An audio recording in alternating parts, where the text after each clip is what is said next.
Mark Noel here with Noel Horsemanship. And for you all that don't know me or have never seen, well, this is probably one of the first YouTube videos I've ever done, so just thought I'd share with you all today what I'm doing. Again, my name is Mark Noel. I'm from Rural Retreat, Virginia. This is what I do. We start colts for a living. Been doing it about 25 years now. And again, it's Mark Noel Horsemanship. You can find me online on Facebook and everything. But I just wanted to let you know what I was doing here today with this 2-year-old. This is a 2-year-old quarter horse colt that I'm starting for a customer. This colt's been here approximately 2.5, maybe 3 weeks now. I'm not quite sure. He was a little stud colt when he came, but we've got him castrated. He's healed up just fine. As you can see, he's wearing the saddle. Been working with the saddle now for probably a week and a half or so, maybe a little bit longer, 2 weeks, and just getting him used to that. Been doing some desensitizing on him, and with tarps and bags and things of that nature. I believe in that. I believe that a horse needs to be desensitized some. I don't think that it totally, gets them spook-proof as people think it does, but it teaches them how to handle situations a little bit better. There is no spook-proof horse. If anybody tells you that, then they're not telling you the whole truth. But as you can see, like I said, he's been here about 2.5 weeks. I've got him wearing the saddle pretty good. He's never been too bad about bucking with the saddle or anything. His biggest thing was he was really resistant. Now most colts or most horses are resistant. They're born that way. It's just, in my opinion, it's just how they deal with that resistance. This colt here, instead of giving to pressure, whether it be just simply, well, I'll just show you, whether it be just simply turning his nose to his rib cage and yielding his hindquarters over like he's doing right here, instead of doing that from the get-go, he would turn his head around, but he would not. He would just hold to that. He would just pull against it, and instead of giving to it, he'd just flat lay down with you, and he did. He would just moan and groan, and he'd just flat lay down. A lot of people won't take them past that point. They go to snatching their noses and maybe doing, and everybody's got a different way. But I believe if you go ahead and if he needs to lay down, let him lay down. And when he gets back up, he'll come out. That's just something that he needs to do. He needs to feel like that he needs to do that. So, and that's a very touchy subject. It's hard to explain on this video. If I need to be, I'll make another video on it to explain it more. But as you can see, like I said, I got a snaffle bit in his mouth. Now, that's doing nothing today, but it's just in his mouth. I don't have anything hooked to it. I just got a regular working rope halter over top of it, and I'm just letting him wear that. I'm just letting him chew on it, let him figure out how to carry it in his mouth. It may be another week and a half or so before I actually put anything on it to start turning him with it or anything like that. So what I'm going to show you today is I've been working this colt. I rode him for the first time yesterday. I really didn't think about doing a video yesterday, but he did really well. I had my wife helping me. She's the one videoing today, so I don't think I'm going to be able to get her to help me today, but the way I got her to help me yesterday was I just got her to help me get his feet moving, and because he was a little bit sticky. But today I'm just going to lunge him around here a little bit and see where he's at, and then hopefully I'll get on him and ride him around some. I believe in warming every horse up. I believe in cinching them up pretty snug, warming them up, cinching them up again, and going about it that way. I don't believe in just cutting them in two like a peanut and climbing on them and hunkering my hat down and hollering rawhide and get on them and buck them out. I don't believe in that. If that's the way some people like to do it, then that's fine by me. But I have to work every day, and I don't need any accidents. This is how I feed my family, and I need to make sure I'm okay. And I think overall, I think it makes a more solid colt if you teach them instead of just bust them. So I'm gonna move this horse around a little bit and show you some things I'm looking for when I'm moving them around, and then, good Lord willing, I'm gonna climb up there and ride him around some. So, not asking for a lot today, just a nice, pretty little session here, hopefully. So let's see what we got. So I'm going to direct him to the left and send him off. Had a little swish in his tail there. Don't mind that. He's just being a little bit sassy. Don't mind that a bit. I'm going to flog him with that rope there just a little bit just to check his sensitivity level out today. I'm going to ask him to move his feet a little bit, go on and see if I can get a rope out of him here. Right there. If a horse is going to buck, it's going to be when they go into that lope. So I like to check that out before I get on, especially on these green colts. So right here, I'm going to yield these hindquarters, move them hindquarters away from me, move this front end over, pretty nice little rollback right there. The reason I like to do it that way, because a lot of horses, they don't know that they can do a rollback.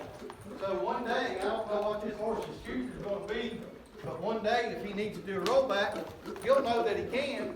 So it's a whole lot easier for the human to be able to get him to do it if he already knows he can do it. So that's why I like to do it on the ground. See if we can get a little lope canter right here. Move this over around a little bit. Not going to move him around a lot. Just want to make sure he ain't got no hump in his back.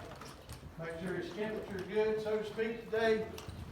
Going to do a nice little yielding of the hindquarters here.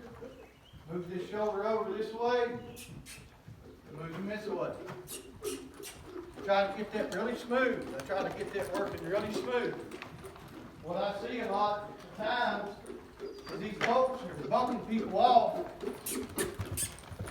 They're bucking people off because these colts really aren't situated. These colts really aren't that situated with the saddle just yet. So I like to really get these colts over the saddle before I go to climbing on. The question is how long does it take them to get them over the saddle? That depends on each individual colt. Some take to it within 5 days and they're not worried about the saddle, 3 or 4 days. Some of them I've seen 2 weeks and they're still really bothered by that saddle. Now it used to be when I was younger, I'm 47 years old, but it used to be when I was younger, I'm still kind of young, but when I was 20 years younger, I maybe not have worried about it as much. I maybe not have knew to worry about it. I really didn't know. I thought that when you rode colts, you just expected them to buck, but I don't believe that anymore. Out of the 25 years I've been doing it, I've been successful at it, had a lot of happy customers, a lot of happy horses. I've probably had 4, maybe 5 colts buck with me. This colt, I could get up there today and he could buck me, but I don't think so. But if he does, I'll just handle it as we go, and I'll adjust to the situation as needed.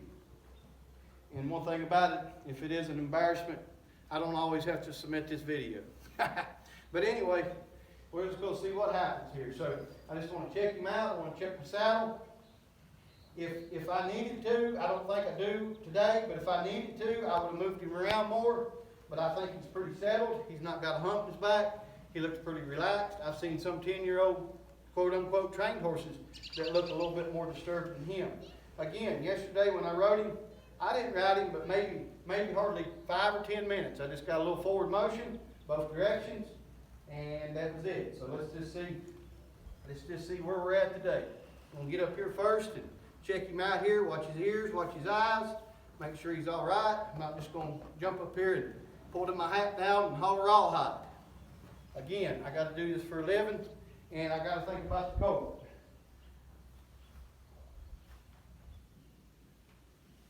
Check him out on this side. 50-50. What I do on one side, I always like to make sure I do on the other. I'm just watching his mannerisms. The biggest thing that I've seen with this colt is not getting on him and not sitting on him. He don't mind that. He don't care for me being there. He don't mind me being there. The biggest thing with this colt is he don't want to move him feet. And that's where the fight, if I do get in a fight, I try not to, but if I do, that's where the fight will come from with him, is getting him to move these feet. But we're going to work with him here and just see where we get. I think he's all right, so I'm going to commit to this deal. I'm going to run my toes all the way home, prepare my rope. First thing I'm going to do is I'm just going to bend this colt in a little circle here and ask him to move off my legs.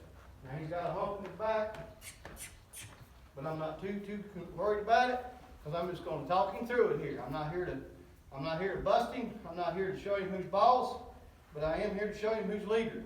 So we're just going to ask him again to move out here.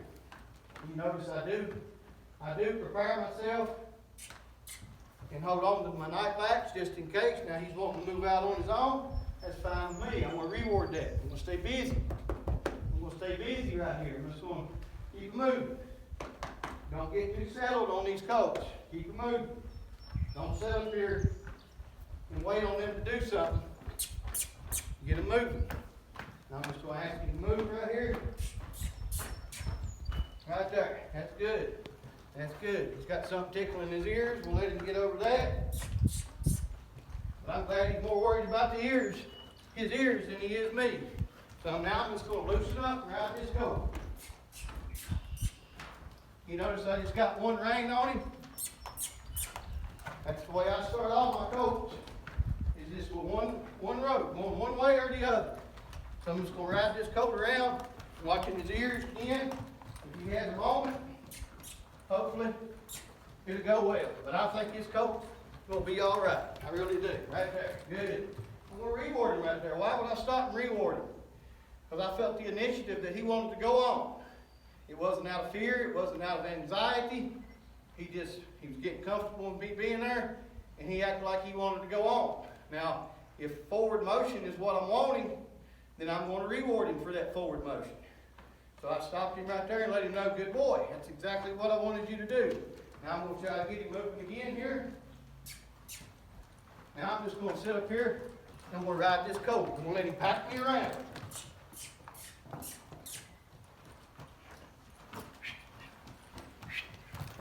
Got a little canter right there.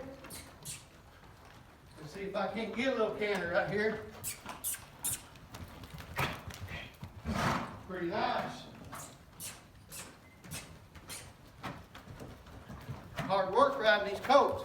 You really got to pump your legs. I do a lot of smooching and clucking. Now right here, you want me to go to the middle. You just get a little sire to going, and that's all right now. I'm just glad again that he's tolerating me being here. I'll get him out of all that. I'm not worried about that. I'm not going to fight him today.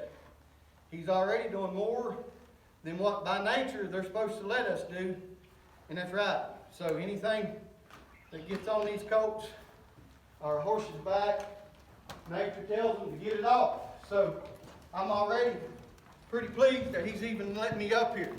We get too worried about getting a lot done when all he's got to do is pack me around right here. He'll get there. I ain't gonna hurry.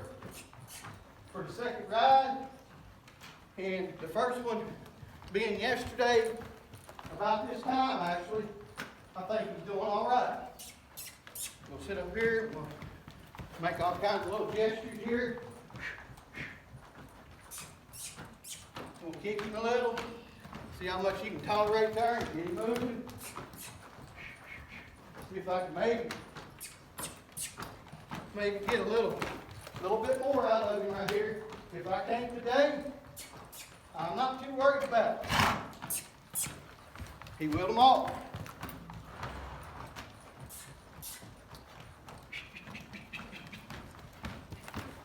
You got to be careful on these colts too. Let me explain what I mean. A lot of times, these colts are not used to carrying you. I've lost a little bit of my riding ability over the years. I'll be happy to admit it. Maybe I'm not as balanced as I used to be.